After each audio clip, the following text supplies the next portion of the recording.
Welcome, I'm Michael Opdenacker from Bootlin. I'm going to talk about LLVM compiler tools for the Linux kernel. So I'm just to introduce myself, I'm the founder of Bootlin and currently working as an engineer, normal engineer, focusing on technical topics in Bootlin. Bootlin, is a company, service company about embedded Linux, focusing mostly on kernel porting, let's say BSP and bootloader plus build tools like Buildroot and Yocto project, right? We only focus on open source solutions, low-level ones if possible. As far as I'm concerned, I'm a free software contributor too. I'm the current maintainer of the Elixir cross-referencer engine that you can use to browse the sources of big C projects such as Linux or BusyBox or GCC, etc. Well, not glibc actually. I'm also the current documentation maintainer for the Linux project, for the Yocto project. And I'm the co-author of the freely available embedded Linux and kernel training materials from Bootlin, which are completely available. So don't hesitate to have a look here. And you have lots of training content that's available to learn. So a quick disclaimer here, I'm not an expert in Clang or in LLVM.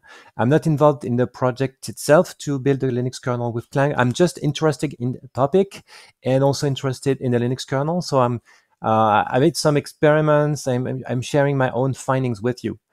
This is also why this is a relatively short presentation. That's the short presentation format. So to compile the Linux kernel with Clang, a quick definitions here. Clang is the compiler front end for C, C++, Objective-C, etc., like the similar languages. When I mention Clang in lowercase, it's the command that's provided by the Clang project. That's what you run on the command line. LLVM is the compiler backend that Clang uses, but it's also the name of the umbrella project that Clang is part of. So lots of resources are found at llvm.org. GCC has two meanings. GCC originally meant the GNU C compiler, but it got bigger and supported more languages. So now GCC means GNU compiler connection. So it's all the compilers that are proposed, like Fortran, like Java, etc., that are proposed by the GNU compiler connection. So when I mention GCC with a lowercase cc, it means the C compiler inside of GCC, right? So that's a bit confusing. So why would we like to compile the Linux kernel with Clang? So I looked at various articles, and the first reason is the Google reason. So Google is obviously building Android, and most of Android is already built with Clang, and that would be better for them if they could build all of Android only with Clang and not have to deal with a second toolchain for the purpose of compiling the Linux kernel on their devices. Another reason is that it's good to support two different compilers, because that can allow to shake out some code that relies on undefined behavior of the compiler. You always have undefined behavior of the compiler, but if you have two different compilers, that's a way to detect that and detect some code that behaves because the compiler had made specific decisions that the other compiler hasn't made, or has made different choices for them. Clang is also interesting because it has the reputation of giving you good warnings. So we could get different warnings from Clang and from GCC. That's interesting. Also, Clang comes with the promise to be good at doing what is called link time optimization. So better optimizations at linking time when you link all the object files together. We'll see that later. There's also some interest in the LLVM static analysis tools like clang-tidy, clang-analyzer. There are actually some make targets now available to run those. Another reason, and it's the opposite way, Linux is a big project, big complex project. So it by itself can also allow Clang developers to find bugs in Clang. And actually, the challenge to support Linux was allowed to support many GCC extensions that were used in Linux, and yes, to allow Clang to compile the Linux kernel, they had to support those extensions as well. So it's nice stimulation between the two projects.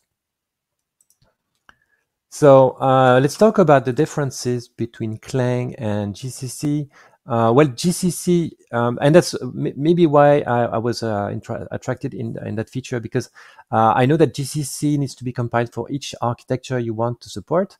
Like, for example, if you want to compile for ARM64, you need an ARM64 compiled version of GCC.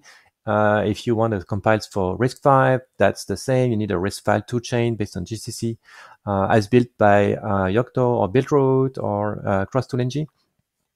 But Clang is different, and it's nice because it supports, the Clang command supports all the target architectures at the same time. So you don't need a cross compiler. Just use the same executable and just let it know that it should generate code for a specific target. So it supports all the targets at the same time. Here's the status of the support for Clang for compiling the kernels. I grabbed it from the URL here, so that's the kernel webpage about building with Clang. So obviously, there's ARM and ARM64 that are well supported. There's x86 and all other like MIPS, PowerPC, RISC-V, S390. But so the most popular platforms, I hope I'm not vexing anyone, seem to be listed here. So that's nice. And we will see here details about the make command that you have to invoke. And we will see in the next slides that there's an LLVM environment variable that you can use that sets all the right things for Clang. So that makes it very easy to compile with Clang. So if you want to compile with Clang, I chose Ubuntu 2004 because it has the latest version of GCC and Clang. You just need those packages, of course, like that are common to GCC and Clang. And then for Clang, you just need to install Clang, the LLVM, so that's the backend, and LLD, which is the LLVM linker. That's also necessary for compiling the kernel. And then to compile the kernel, for example, for ARM, you just have to set the target architecture to ARM as usual, and set LLVM to 1. No need to set cross compile because it's going to invoke Clang anyway. So it's a bit different in the way it's implemented.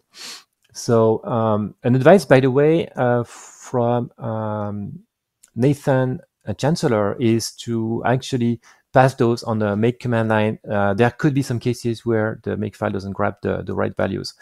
So it's actually advisable to pass them the article ARM and LVM equal 1 on the command line in case you're running into trouble anyway. To compile with GCC, you need to, as I said, install a GCC-based cross-compiler. So Ubuntu has one, like GCC 12, which was released like a few days back, like 2 weeks back, something like that. And the thing is, you can't use it right away like that, because what you need is to set the cross-compiler with cross-compile, and the Makefile will invoke $cross-compile GCC. But here, what you have inside this package is something that ends with GCC 12. So that you need actually to have something that links to this.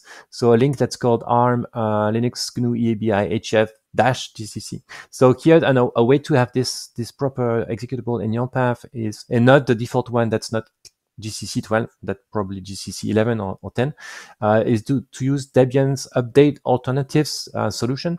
With update alternatives, you can have multiple providers of something, and here we create a link that's -GCC that points to the -GCC 12 executable, and it has priority 12. So that's a way to have like multiple versions of the compiler at the same time and choose which default one you want, right? So for compiling the kernel with GCC, you set the architecture to ARM and cross-compile to the prefix that everything before GCC in the name of the compiler. And it's safe to unset LLVM in case you had it before, just to make sure that you won't accidentally invoke Clang instead of GCC. So I made some tests on ARM 32-bit, like for the BeagleBone Black, which is supported by the OMAP 2 plus dev config configuration. So you just run this. I used the latest kernel at that time, and I'm running, I'm compiling the image, right, the compressed kernel. So you can see with Clang that the compile time is a little bigger. I mean, the real time here could vary because there are other processes running on my CPU, but at least on my system. But you could compare the user time and the system time, and you can see that the compile time with Clang is a little higher than with GCC. But that's not really significant, and the resulting kernel image size is about the same. Like, you can neglect the differences. So I compile just to go to see this in figures. That's the compared user time. So Clang is a little slower, and the compared system time. I also compared the boot time. So I booted the Beelbone Black with the kernels I've shown, and with Clang 14, the average boot, the Clang 14 build kernel, that's the average boot time, and it's 5 milliseconds slower than the one we've built with GCC. So you can neglect the difference again. I hoped that Clang would be faster, but that's not the case yet. So the time is the same. Another interesting outlook of using Clang is to benefit from what is called link time optimization. Link time optimization is a way to run optimizations at the final steps when you're making the executables. So when you link all the .o files together, all of them can be loaded at the same time, and some information is still kept in the .o files.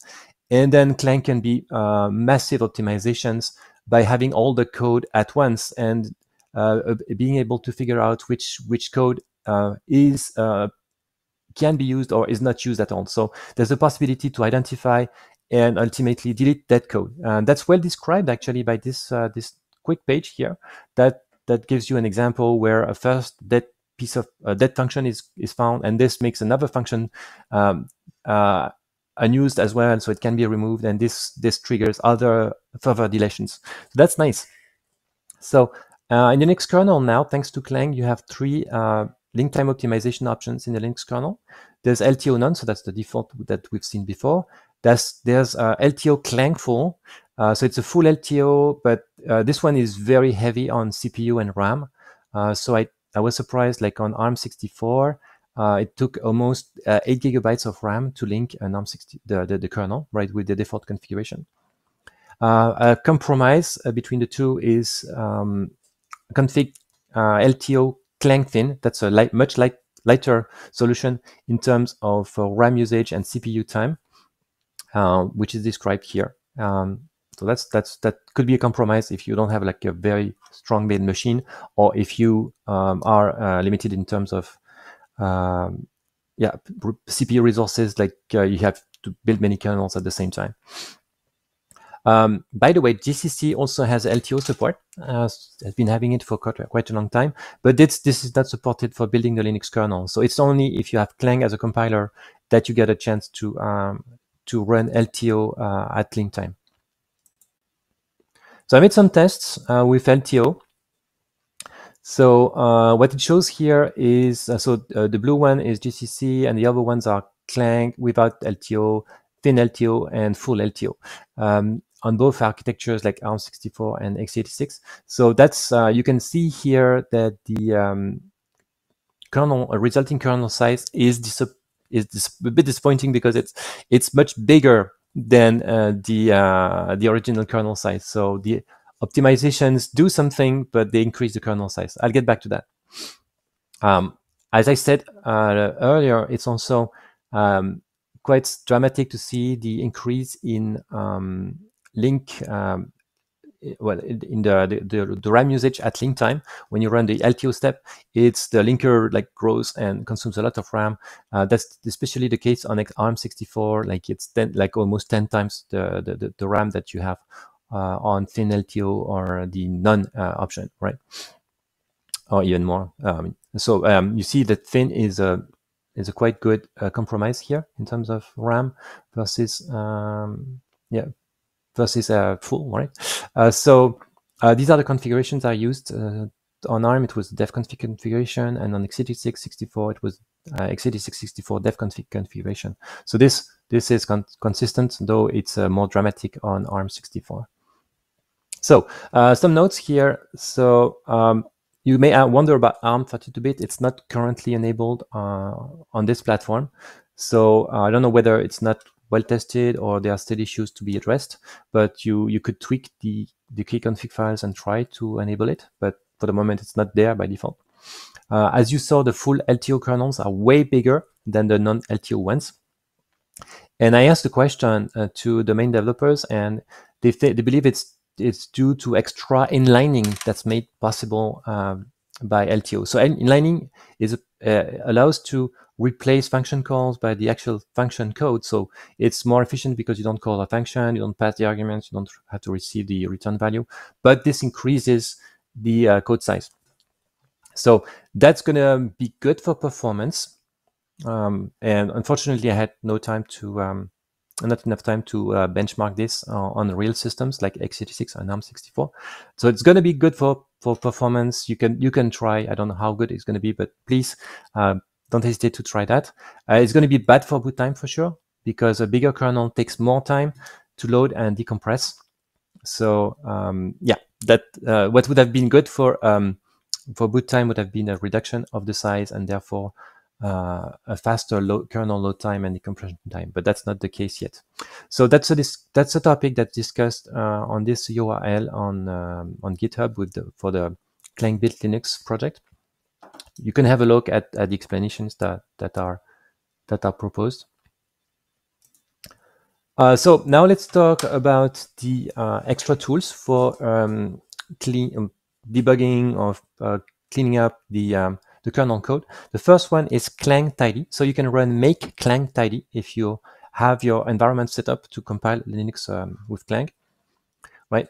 So clang-tidy is actually a tool that exists in the LLVM suite.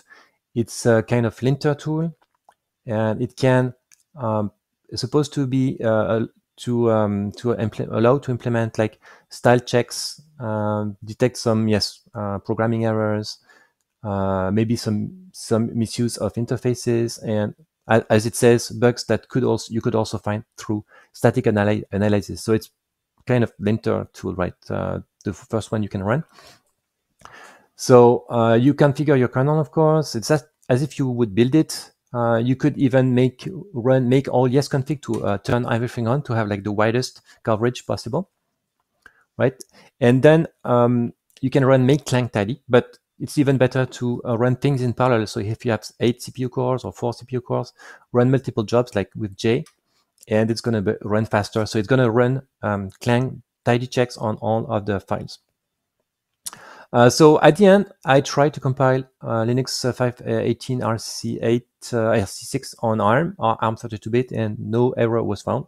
So that sounds good, apparently. Something that generates many more errors, but probably more powerful, is clang-analyzer.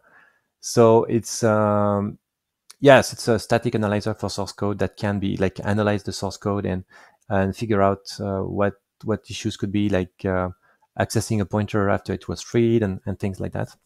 So you still need to prepare your environment to compile with Clang, right, as usual, and then you run make clang-analyzer. And that's also something that can run in parallel a little bit. I mean, at least at the beginning, it compiles the .o files, and I think, and then it runs final a bigger step, like analyzing all the files. So anyway, yes, it benefits from parallel compiling here. Actually, the volume of output is going to be huge. So my suggestion is to duplicate the output to a file that you can analyze by yourself, like looking for patterns that you are interested in. So that's what I propose here. Actually, static analysis takes much more time than compiling. That's as explained in the LLVM Clang docs. So the compile time or the analysis times is like 3-4 times bigger than the compile time. So be prepared to wait a little bit. So here's the kind of output you get from our clang-analyzer. Unfortunately, there are lots of false positives here. Today, at least with the current version in mainline. For example, if you look at those, so there's a report about sprintf, it's insecure, but that's a C library warning here, because we are asked to, instead of use sprintf, we should use sprintfs, but sprintfs doesn't exist in the kernel code. So that warning should it is irrelevant here and should be ignored. Similarly, here it says that the value in call time is never read in this source code. And that's actually true. So I can show you right here in kernel async.c. Oh, no. No, well, no, because I don't want to spoil my setup. But you can look at it, and this call time value is actually accessed when you enable PR debug. So it's in a different kernel configuration. This will be accessed. So yeah, that's a tough one. But in that case, that's still a false positive because there are configuration settings that will make it possible to access this. So currently, yeah, PR debug was not on because the code is disabled because of the configuration. And well, all in all, there are countless examples like this, right? And that's that's a bit. That should be ignored and filtered out. So, however, in spite of this, the Clang warnings have allowed to implement many improvements to Linux kernel code. So you could look at Nathan Chancellor's patches. So he's the most active one for those things. So he has lots of patches that say Clang warns that.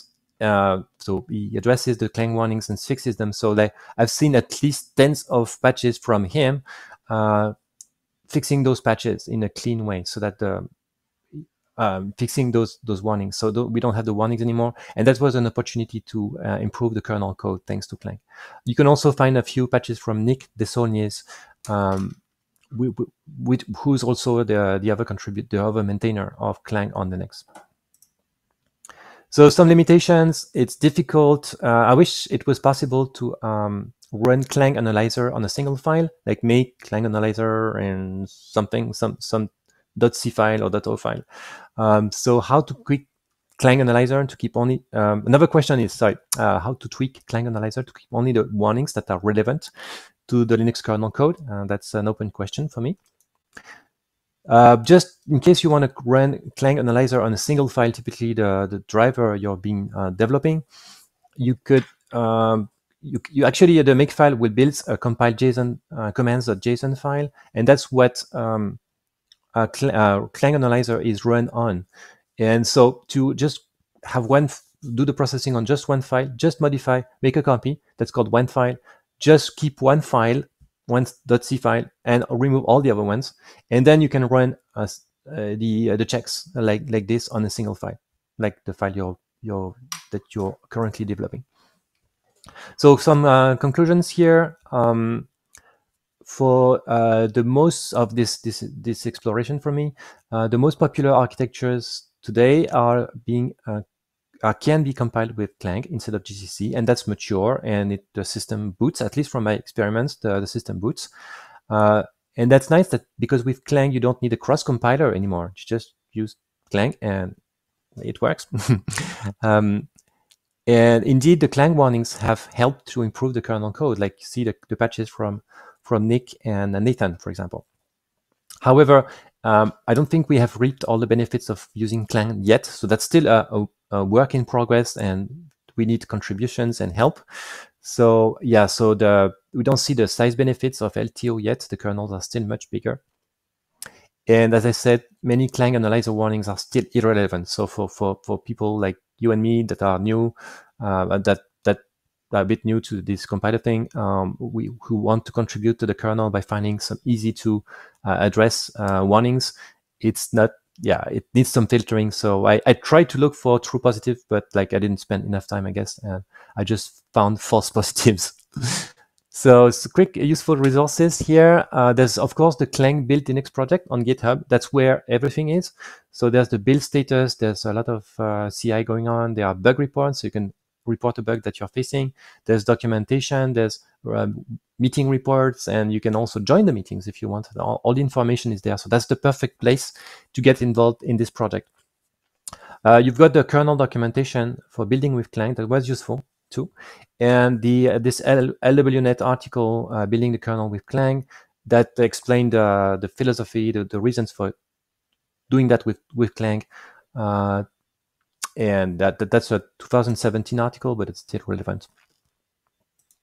And I want to thank Nathan Chancellor and Nick Desaulniers for providing help and asking and answering my questions. And now it's your turn to ask questions, maybe. So we'll do that in the chat room. Yes, thank you, Michael, for this very precise, technical, and expert presentation. But what else could we expect from Bootlin people? Thanks. That's great. The exchange questions and everything will happen in the chat room for this track. Okay. Sure. So because people can't take the microphone inside the speaker's room, which is a good thing, I expect. I believe so. So I'll just